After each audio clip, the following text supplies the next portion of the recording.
make a move in the ring. You can hit me with the words you fling. So the video you uploaded of you taking out your stitches with toenail clippers. Now, was that recommended by the doctors? That's definitely not recommended by my doctor. Nah, he's someone. My doctor consistently tells me off, so it's something I'm very used to by now. How do you feel? I heard that you didn't take any. You don't have any broken bones or anything like that. So how do you feel right now? Your face, your body, anything? I'm good. I'm good. I feel like fighting. I'm back to training. I'm trying to get in 2 sessions a day with my coaches here while we're still in quarantine. But man, once I get out of quarantine, I can't wait to get back in the gym. You know, after 25 minutes of violence with Dustin Poirier, you said you're gonna go back to the drawing board. What is written on the drawing board for you? For me, just learned like a lot of lessons. But it's just frustrating. Like when you know, um, when you know how much better you can do, and you know how much better you are, even with the skills you do have. I feel like I'm so much better than that performance, in terms of like my skill set, and to do something stupid like just to get sucked into a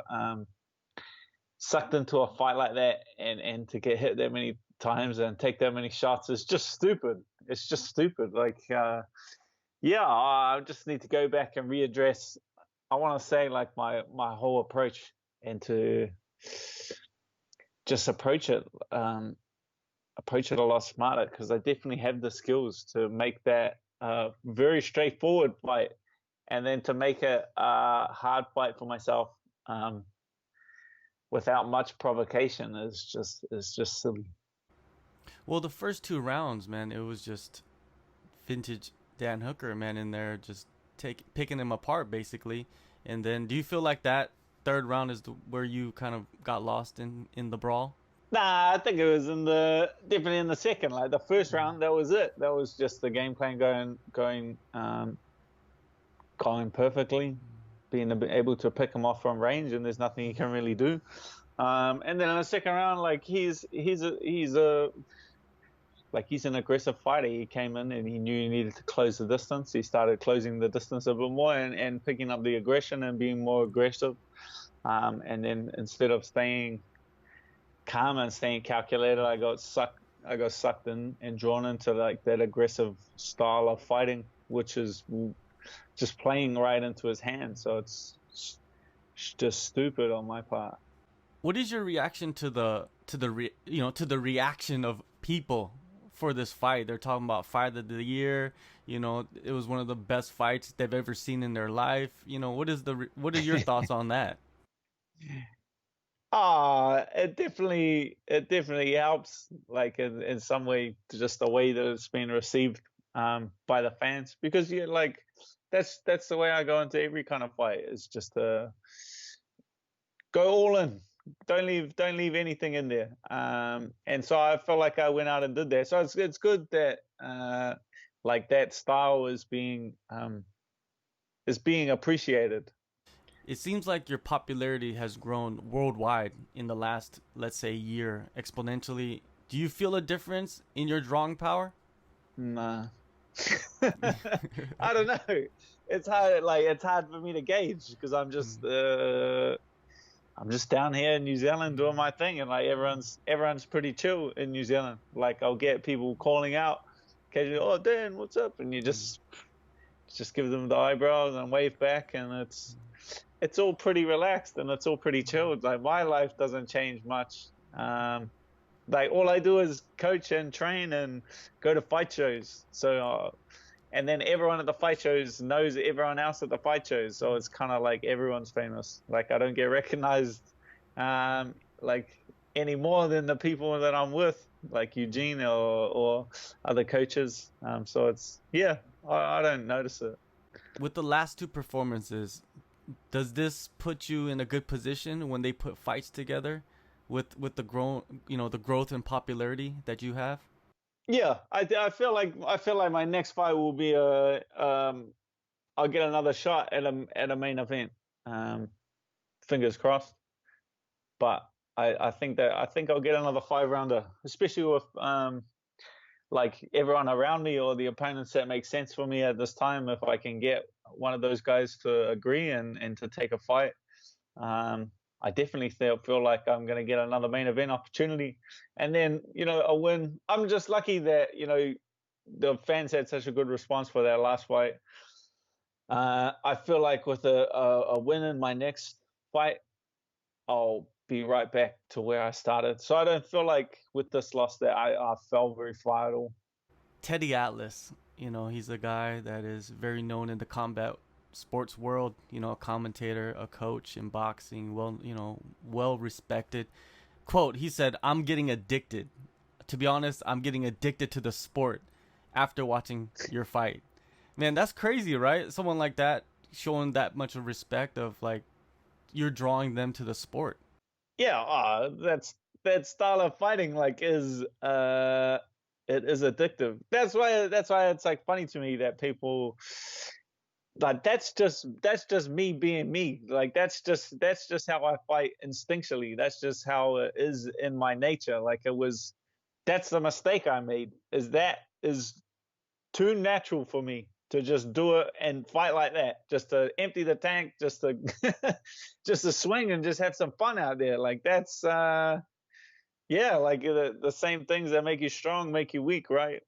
New Zealand, I'm hearing that they're having like sports go on with audiences, fans.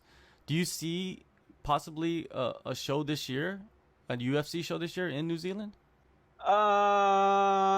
That's a like I would let's get them. Don't get me wrong. Like I would love to. I would love for them to bring it down. But just the way that the world is moving so fast, and just how strict New Zealand has been with it. Like that's why we have um no like cases in the community, and we're only having people like show up with the virus from other countries, and it's getting like stopped at where I am right now in like the quarantine situation. So I don't like because New Zealand's so strict. I feel like it'll be incredibly difficult to get anything like that across the line. To have all the UFC stuff, all the UFC fighters, and they have like more and more teams failing tests, camps, fighters like failing tests. I feel like it just um, puts the UFC in a real tough spot if they wanted to make it over. You have mentioned Charles Oliveira and Tony Ferguson as potential opponents later this year. Let's start with Oliveira. Through your eyes, why does that fight intrigue you? Because he's on such a streak right now. Charles Oliveira is on this crazy 6 or 7 fight finish streak. He's got a good head of steam behind him, and I'm blocking his way forward, and like from what I've seen lately is he's like all he's done is called out Dustin Poirier, who's number 2, and Conor McGregor. Like those are the guys that he's calling out. So he's kind of feels like he can just jump by me. So there's like there's a bit of both. Like I definitely feel like if he wants a shot at the top 5, he's gonna have to go through me. That's just the cold hard facts about it. Like I'm putting my hand up. How can you just jump over me with no reason why? Like it's stupid. Just say my name. We get the fight. You get a crack at the top 5, and you get to move forward. But you just can't ignore me, and I will disappear. That's not how Dan Hooker works. You have to. you can't. You can't just ignore me. You have to acknowledge me because I'm putting my hand up to fight you. It doesn't make sense. The other guy is Ferguson. I think that's the fight that fans, on the internet, in the world of MMA, they want that fight because of the last 2 fights you've had. How do you feel you stack up against Ferguson stylistically?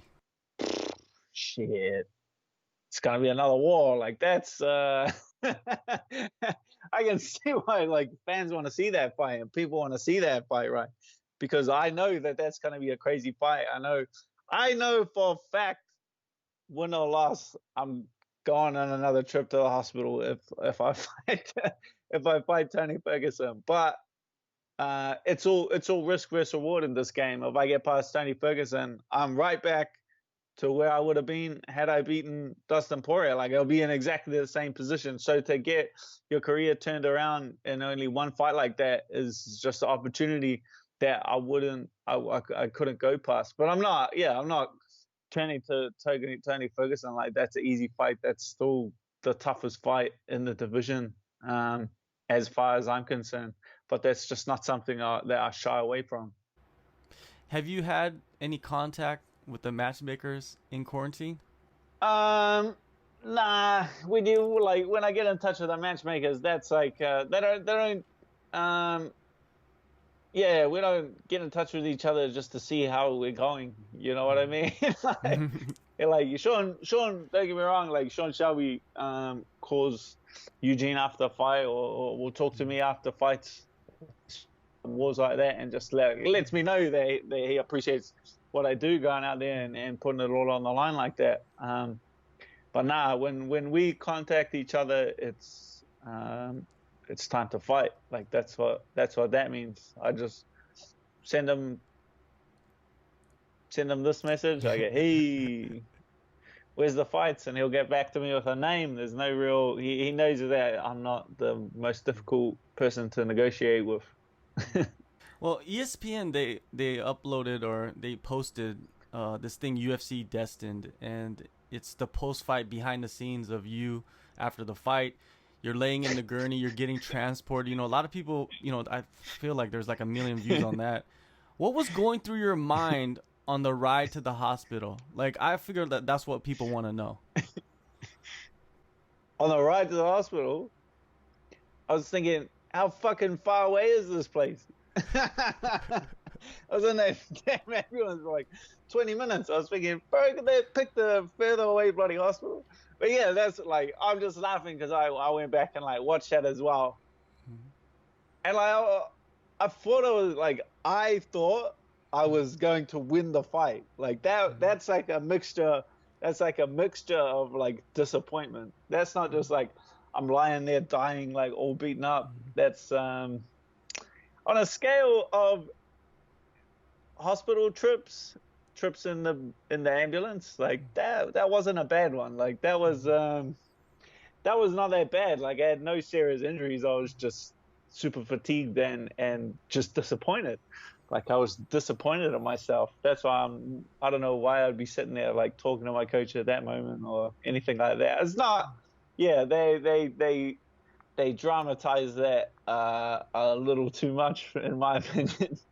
Yeah, you know, the response to that was kind of, you know, back and forth, a little bit of, you know, the negativity there, and then there's some positivity there with the response of that post. But yeah, it just like your expression on your face, you described it perfectly. It was the fatigue and the disappointment of losing the fight. Yeah, like, you don't know what kind of fight that was, like, at the time. Well, you don't know like, it's not like I went back and had a look at my phone and to check like the response about the fight like that. That's like one of the last things on my mind is going on social media after a fight. So yeah, I don't know. Like, it's not like I knew that it was going to be a fight of the year candidate. You don't even know those things, like, because you didn't see the fight. There's no like retrospect. You're just sitting in the back ambulance thinking you're going to win, but then it turns out you have to kind of shatters that reality. You know, you're building yourself up, getting ready to fight. It just shatters that reality. So yeah, it's just the like disappointment. That's more disappointment than anything. All right, one last thing before I let you go. Dustin Poirier, a possible fight with a possible rematch with Conor McGregor could be coming soon. You know, who knows what could happen with him. How do you see that second fight playing out since you've spent 25 minutes in the cage with Dustin? Yeah, like, that's a far more difficult fight for Conor in a rematch, which is exactly why I don't think he takes it. I think it would be silly. I don't think Conor's silly enough to do something like that. They say you should never take a rematch unless you think you can do better than the first fight. A knockout win in a minute and a half, that's hard to beat, and you never take a rematch, because now the bar is set at that. A bar is set at a minute and a half knockout. Anything less than that, and it's like not a win for him. And that's incredibly lucky to knock a fighter like Dustin Poirier out in a minute and a half. So I just don't think we see that, because I don't think it does anything for Conor. Do you like that fight? Do you think Dustin should take a fight against Conor, or do you feel like it should be smarter for him to just wait for the title fight? Yeah, he's not going to pass up the Conor McGregor fight. Like, we get more money for fighting Conor, because we're all not stupid. Like, everyone knows that you get more money for fighting Conor, so just don't fight him unless you get more money. Like, that's that's like the boat we're all in. So it doesn't, like, yeah. And that fight just doesn't make much sense for me in terms of Conor McGregor. Of course, Dustin, anyone that beats you, you want to get that back. Like, I'm exactly the same. Like, any one of my losses, I would love to rematch any of those and get those back. So yeah, of course Dustin wants it, but this is it's not. Conor McGregor kind of moves to the beat of his own drum. Which loss do you want back more out of all of them? Wow, if I didn't have so many, this would be a lot easier. I don't know. That's a good ass question. It would have to be one of the last two, just because I know how close the Poirier fight was, and I know how much better I could do. So I would definitely want that one. But yeah, I would want Barboza too. That's like a fight. And people, yeah, I don't know. That's a very good question. I think those fights could happen. Equally, I don't know. Now that Barboza's like gone down to featherweight and he lost at featherweight, like it's. I could see him coming back to lightweight, to be honest with you.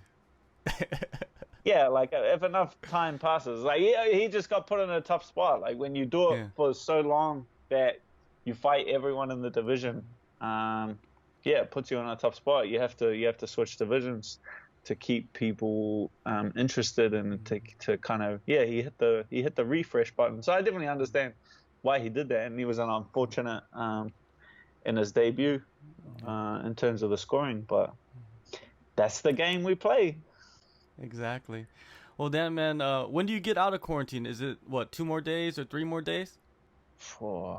I wish. Now I got 5 more. Okay, 5 more days. Well, 5 more days, man. You'll be out. You'll be living life, back with the family. I appreciate the time, man. Itching, bro. I'm itching. I'm ready to. I've had enough of this. Definitely. Well, yeah, I appreciate the time, Dan, and heal up and get back in there, man. I'm excited to see what the future holds for you. No worries, brother. Thank you. Hey guys, Sasha Platnikoff here, letting you know to tune in to SCMP Post Fight for all your weekly martial arts news.